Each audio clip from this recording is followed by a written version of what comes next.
A física quântica está presente em quase todas as tecnologias que a gente usa no nosso dia a dia atualmente. Se você tem uma lâmpada LED ou uma TV LED, se você está assistindo esse vídeo, você está usando um celular, ou um computador, ou um tablet, essas tecnologias todas usam a física quântica e só foram possíveis porque a gente dominou alguns conceitos da física quântica e aplicou esses conceitos para criar esses equipamentos e essas tecnologias. Porém, do mesmo jeito que a física quântica possibilitou o surgimento dessas novas tecnologias e que a sociedade moderna está baseada nessas novas tecnologias, né? Muitas pessoas se aproveitam de interpretações erradas da física quântica, interpretações equivocadas, para disseminar ideias e para vender ideias que são ideias erradas, né? Ideias que não condizem com a ciência.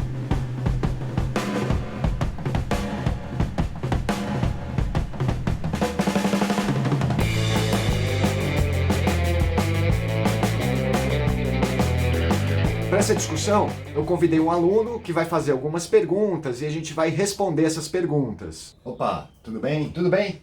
Mas a física quântica, ela é muito difícil, não é qualquer pessoa que pode entender. Só algumas mentes brilhantes conseguem entender a física quântica, certo? Na verdade não, né? Eu acredito que qualquer pessoa é capaz de compreender qualquer assunto.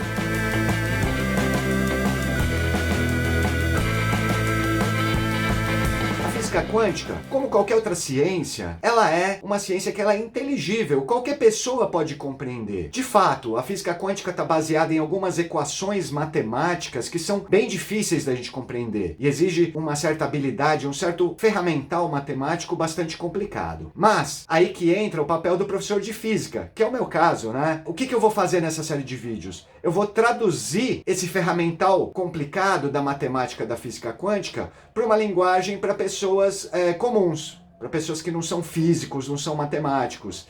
E eu afirmo para vocês com toda certeza, qualquer pessoa consegue compreender os conceitos básicos da física quântica. São conceitos bastante esquisitos, né? Bastante contraintuitivos. Quero dizer, conforme vocês vão avançando aqui, né, nas nossas aulas, vocês vão ver que a física quântica ela é bastante esquisita. Ela não tem um respaldo na nossa experiência diária aqui, no que a gente vivencia no nosso dia a dia. Porém, essas coisas não acontecem aleatoriamente, elas acontecem de acordo com algumas leis muito bem determinadas. E é isso que a gente vai discutir. Tá, mas eu posso usar a força do meu pensamento para alterar a realidade, né? Esses são princípios da física quântica, não são?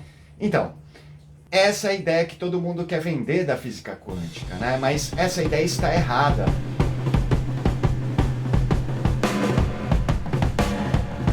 O pessoal pega a física quântica, pega princípios corretos da física quântica e querem aplicar esses princípios na nossa vida cotidiana, nas nossas interações com as coisas. E esse é um erro fundamental de interpretação da física quântica. Então, as pessoas que vendem essa ideia de que a física quântica tem a ver com autoajuda, elas pegam princípios como, por exemplo, salto quântico, princípio da incerteza, dualidade onda-partícula, emaranhamento quântico, que são todos princípios que a gente vai estudar nessas aulas.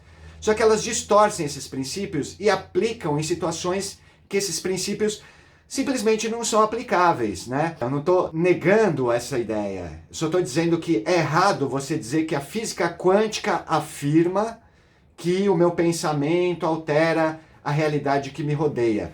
Isso é mentira. A física quântica não afirma isso em nenhuma forma. Mas por quê, né? Para isso a gente tem que compreender a escala de grandeza na qual a física quântica faz parte. Então eu vou convidar vocês a pegarem uma régua que vocês tenham aí na casa de vocês. Pega essa régua aí, né? Provavelmente essa régua que você pegou, ela tá dividida em centímetros e em milímetros, né? O centímetro é 1 metro dividido por 100 e o milímetro é 1 metro dividido por 1000. Então essa menor divisãozinha aí da sua régua é 1 milímetro, ok? Isso você consegue enxergar. Pega esse milímetro agora e divide mentalmente, né, em 10 partes. Você vai ter 1/10 de milímetro. Esse milímetro dividido por 10 já é o limite mais ou menos da percepção da visão humana sem uso de nenhum instrumento, né, sem uso de uma lupa ou de um microscópio. A partir desse 1/10 de milímetro, você já vai começar a ter dificuldade de enxergar coisas menores que isso. O que tem 1/10 de milímetro mais ou menos? Um fio de cabelo humano, mais ou menos, né? O pixel de uma TV LCD tem 1/10 de milímetro. Agora, pega esse 1/10 de milímetro e divide em 10 partes. Já começa a ficar até difícil imaginar esse tamanho, né? Mesmo assim, a gente ainda está muito longe, mas muito, muito, muito longe do universo onde a física quântica impera. Pega esse tamanho que você obteve e divide em mais 10 partes. Aí você vai chegar numa medida que a gente chama de um micrômetro. Você chegou no micrômetro, você já vai estar no limite aí do que o microscópio óptico, ou seja, um microscópio que trabalha com luz, consegue enxergar. Agora, pega esse micrômetro e divide em mais 10 partes. O microscópio óptico já não consegue enxergar isso, né? A gente já vai precisar de outras técnicas de microscopia para conseguir enxergar e medir coisas menores que isso. Tem um vídeo aqui no meu canal, vou deixar aqui nos cards, que vai discutir isso, né? Essas dimensões menores que essa. Mas se você pegar um micrômetro e dividir em mais 10 partes, você vai chegar em 1/10 de micrômetro, que é mais ou menos o tamanho do vírus SARS-CoV-2, né, o vírus causador da Covid. Esse tamanho aí já é muito pequeno, a gente já tem uma dificuldade enorme em imaginar. Agora, pega esse tamanho aí, que é mais ou menos a dimensão do vírus SARS-CoV-2, e divide em 100 partes. Já vou estar num universo aí que eu já não consigo, que meu cérebro já vai ter uma grande dificuldade em imaginar. Se eu fizer isso, eu vou ter um nanômetro. O nanômetro, você já deve ter ouvido falar em nanotecnologia, né, que ela existe. Já é um universo das coisas muito pequenas. Ainda assim, a gente está num universo onde a física quântica está começando a mostrar seus efeitos, mas os efeitos da física quântica em nível nano já começam a aparecer, só que eles ainda são muito sutis. Pega um nanômetro, que a gente não consegue nem imaginar, divide esse nanômetro em 10 partes. Aí sim, eu já vou ter mais ou menos a dimensão de um átomo. Em física, a gente chama isso de um angstrom, que é um nanômetro dividido em 10 partes. Já na dimensão de um angstrom, eu já começo a ter os efeitos da física quântica um pouco mais dramáticos aí. Agora, pessoal, para pensar. Isso é um tamanho absolutamente pequeno, né? Isso é muito pequeno comparado, por exemplo, ao tamanho de um corpo humano ou tamanho de coisas que a gente tem no dia a dia. Esse tamanho é tão pequeno e a gente tem tanta dificuldade de compreender, né, com o nosso cérebro esse tamanho, a gente tem que recorrer à matemática para compreender isso. Agora, a arte talvez tenha chegado aí numa forma poética de compreender um tamanho tão pequeno. Tem uma música do Gilberto Gil que foi lançada em 1997, chamada Quanta, de um álbum do mesmo nome. Essa música, de forma poética, mais ou menos tentou traduzir quão pequeno é esse universo onde a física quântica trabalha. O Gilberto Gil fez essa música pensando exatamente na física quântica, por isso que ele dá o nome da música de Quanta, né? Eu vou deixar um trecho dessa música pra gente ouvir, pra ver se vocês conseguem sentir quão pequeno é esse tamanho que a gente tá falando. Quanta do latim plural de quando quase não há quantidade que se medir, qualidade que se expressar. Fragmento infinitésimo, quase que apenas mental. Quanto um granulado no mel, quanto um ondulado no sal. Mel de urânio, sal de errado. Bem interessante, né? Essa forma como a arte e a física, como a arte consegue às vezes traduzir a física. Agora a gente está num universo de um angstrom, certo? Que é mais ou menos o diâmetro de um átomo. Só que as partículas que vão sofrer esses efeitos quânticos, que a gente falou no começo do vídeo lá, dualidade onda-partícula, emaranhamento quântico, elas são ainda muito menores que isso. Pega esse tamanho de um angstrom e divide por 10.000, divide por 100.000. A gente já vai começar a entrar no universo do próton, do nêutron, do elétron, e de coisas menores ainda, né, como os quarks. Essas coisas são invisíveis, não existe nenhum microscópio, seja ele óptico, seja ele eletrônico, não existe nenhuma técnica de microscopia capaz de enxergar essas coisas. E a gente consegue enxergar o resultado das interações dessas coisas com outras coisas. É isso que se faz, por exemplo, nos aceleradores de partícula. Tudo isso a gente vai discutir nas nossas aulas. Pessoal, é nesse universo que esses efeitos quânticos eles são evidentes.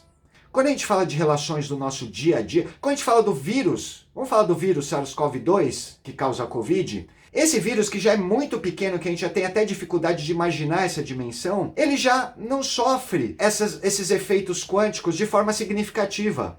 Ele já obedece às leis da física clássica.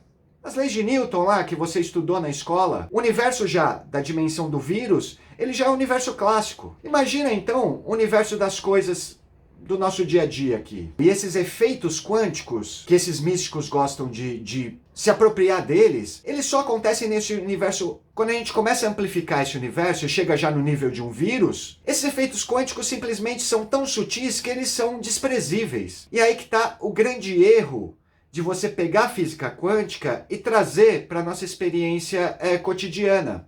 Ela simplesmente não vai apresentar esses efeitos. Eu não posso pegar a física quântica e pegar lá um conceito quântico e trazer para a minha experiência cotidiana. A matemática da física quântica não permite que isso aconteça. Na minha vida cotidiana, a física clássica é que impera. Mel de urânio, sal de rádio, qualquer coisa quase ideal.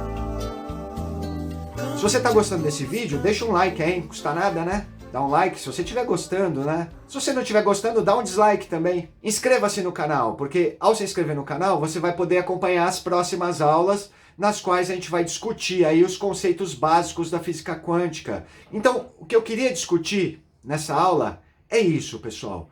Quando a gente fala de física quântica, a gente está falando do mundo do infinitamente pequeno. Essa formulação matemática da física quântica também vale para o mundo do cotidiano, né, do que é muito grande em relação aos átomos. Só que quando você transpõe a física quântica para o mundo do muito grande, você está no campo da física clássica. Essas equações quânticas, elas vão coincidir com as equações clássicas. Então não há uma contradição entre a física quântica e a física clássica no mundo macroscópico. Agora, quando eu vou para o mundo microscópico, daquele coisa muito pequena, aí sim, aí não dá mais. As leis de Newton já não dão conta de explicar. É isso que eu tinha para dizer. Muito obrigado e até a próxima aula.